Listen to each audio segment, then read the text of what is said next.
বন্যায় কুষ্টিয়ার দৌলতপুরের চিলমারী ও রামকৃষ্ণপুর ইউনিয়নের কয়েকশো হেক্টর জমির মরিচ, সবজি, কলাসহ বিভিন্ন ধরনের ফসলের ক্ষেত তলিয়ে যাওয়ায় ক্ষতিগ্রস্ত হয়েছেন কৃষক।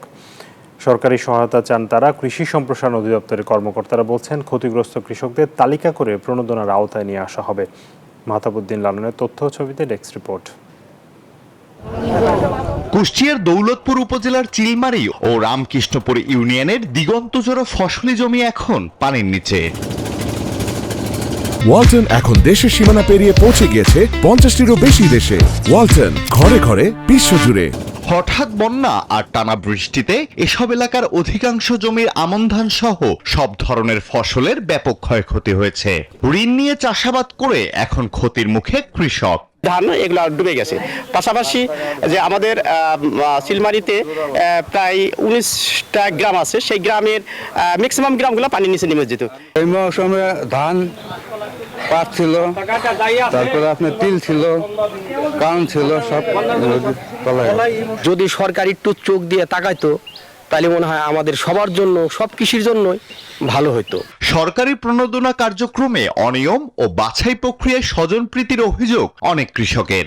আমার বুদ্ধির বয়স থেকে ধরেন আমি এত বড় হয়েছি, কৃষি বিভাগের মনে করেন যে কোনো সহযোগিতা পাইনি, কেউ দেখিও নাই যে সহযোগিতা করছে। তো দেখা যায় আবাদ করতে লস হয়ে যায়, হয়তো আবাদ কিছু নষ্ট হয়ে যায়, এমনি তো লস আবার নষ্ট হয়ে যায়, আর আমার তো কোনো অনুদান পাইও না।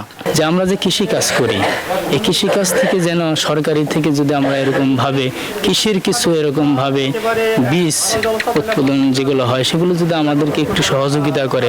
অবশ্য স্থানীয় জনপ্রতিনিধিরা বলছেন, বন্যায় ক্ষতিগ্রস্ত কৃষকদের সহায়তায় এখনো কোনো কার্যক্রম শুরু হয়নি।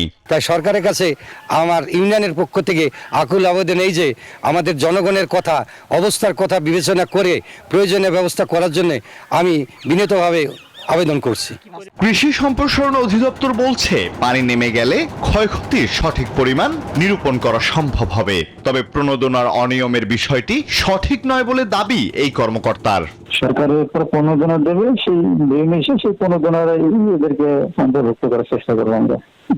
তো যে সুবিধাগুলো দেয় সেটা ইউনিয়নেরই ভাগ হয়, ঠিক আছে। কৃষি বিভাগের তথ্য মতে শুধু দৌলতপুর উপজেলার 2টি ইউনিয়নে অন্তত 5,000 কৃষকের 1,000 হেক্টর ফসলি জমি ক্ষতিগ্রস্ত হয়েছে। Desk report, news 24।